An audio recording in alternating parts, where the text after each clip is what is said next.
you did sometimes, seeing eyes of mine. Everyone, it's RadCrochet, and recently I did a video on everything that I was going to take to a craft fair. So the craft fair has already happened. This video is to do a review on what I thought of the craft fair. So I'm going to break this video down into 3 sections. 1 is the venue and the event. 2 is the sales if I made a profit or loss, and 3 is any lessons learned from this craft fair. Okay, let's start with the venue first. So firstly, the venue was quite small and there was quite a few craft stalls, which meant everyone was tightly squeezed together. Now, the event itself was a family fun day. This meant there was a lot of families with pushchairs and so on. And because the craft stalls were quite tightly squeezed together, it was hard for people to get through the stalls. The one I chose was in an awkward place as well. It meant that no one could get in front of my stall. So especially like mothers with pushchairs. So what they did was just went around my stall and looked at it from the side. So I do believe I missed out on a few sales due to this. But I guess this is sort of a lesson learned. So next time I go to a craft fair, I'm definitely gonna like think about where I pick my stall. Sometimes you get to pick where you want your stall, sometimes you don't. In this case, I thought I'd pick somewhere in the middle, but turns out that was a bad idea because it meant no one could go in front of my stall. I mean, like a single person could, but not like a family that was going by. And it was a lot more spacious behind me, so it was more convenient for people to go behind me and so. Also, because it was sort of a family fun day and not an actual craft event, it meant that there were stalls there that weren't really like handmade crafts. So I think I've already mentioned it, or maybe not, but there were 2 toy stalls and 1 sweet stall, and it just meant that all the children and families would gravitate towards that stall, those stalls, because it's just cheap and cheerful and it's what the children are attracted to. So I guess all the proper handmade craft stalls had that disadvantage where you know, we couldn't compete with these pound prices, pound of slime, pound 50 of this, pound 50 of that. And so I think a lot of us missed out on a lot of sales because of these stalls that were there. My advice would be just to pick an event very carefully, because I've learned from this that family fun days is not for me. The event I want to attend from now is more of something that's handcrafted. Therefore, I know I'm going to get the right customers coming and I'm going to have a much more successful day. So now I'm going to move on to sales. So on the day, I sold 2 hairbands for £1.50 each. So that's £3. They sold quite early in the morning. And then towards the end of the day, I sold a keychain, the ice cream keychain. So that was for £5. In total, I made £8, but my table fee was £10. So I did make a loss. And on top of that, the petrol to get there and get back was quite a bit because the event was an hour away from me. So overall, I made a loss, but that is fine.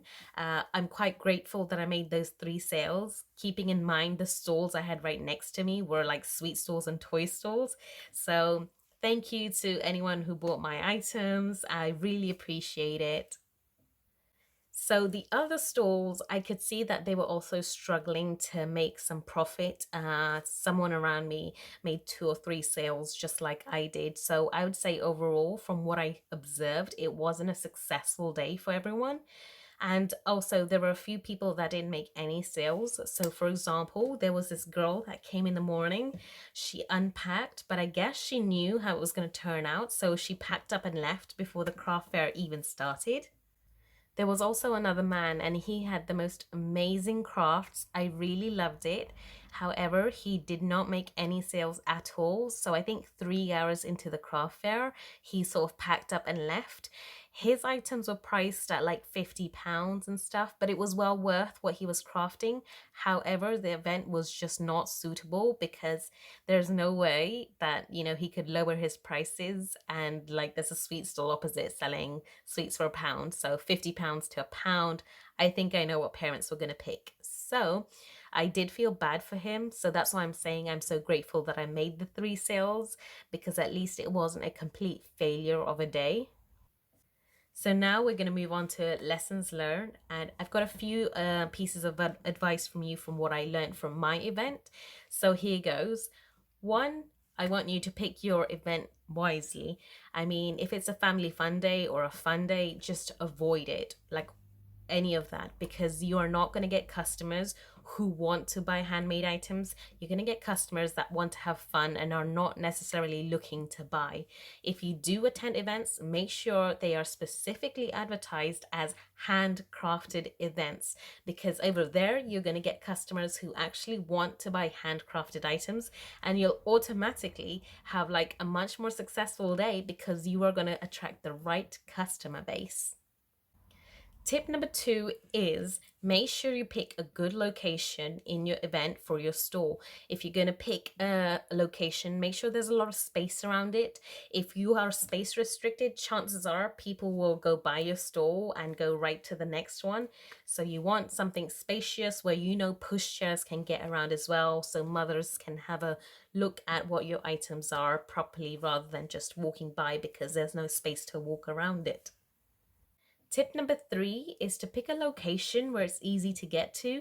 The location I was at, you had to drive to get there, and there were local houses that could attend, but other than that, I don't think there was any public transport for other people to get there, or it was quite far from any public transport. So I'd say pick an event that's at a location where it's easy to access, so a lot more people can attend. So like high streets and town centers are excellent places to attend. If you get like remote halls and stuff, that's a bad idea because you're automatically going to get less people because the location is hard to access.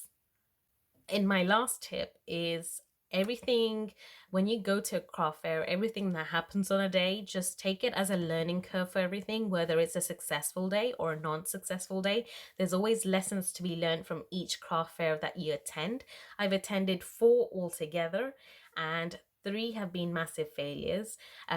2 of those have been this family fun day. So I attended a family fun day a long time ago, and I thought that last time when I went, I didn't make any sales because my items were not good enough, or that, there wasn't as many people. So I decided to give it a go a second time, which is just the weekend that went. And I realized it was sort of the same thing where there was toy stalls and sweet stalls, which were overpowering any handcrafted stalls. So I'm just going to avoid this family fun day from this organizer altogether because there is no money to be made attending this. The very first craft fair I did, I had such a huge success, and I didn't even have that much variety of items. I think in my first craft fair ever, I made £90 profit. So I was very happy with that. And that craft fair was in a location right in the town centre, which meant there was lots of parking available. There was lots of public transport, so people get to it. It was a heavily advertised event, and it was held on a day where there was a special event going on at the town hall as well. So I think that was why my first craft fair was very successful. The other 3 were in bad locations. The second one was sort of in a remote village that no one could really get to. Even finding the craft fair to be a stall holder there, it was so hard to get to, and I didn't know where it was. So location is very important, like I said.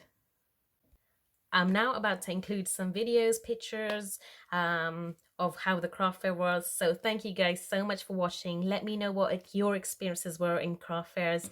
I'd be glad to listen to if you had good experiences, bad experiences, because at the end of the day, it's all about sharing tips and advising people what you found good, what you found bad, and so on. So thank you guys for watching this video. I really appreciate it, and I hope these tips helped you out as well. And I hope everyone has a great day. Enjoy the pictures.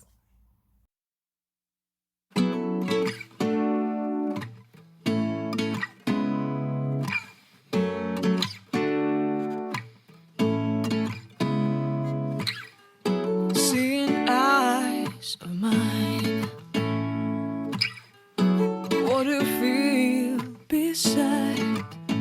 I don't know where we're gonna fly like you did sometimes. Seeing eyes of mine. Love, love, love, I wanna be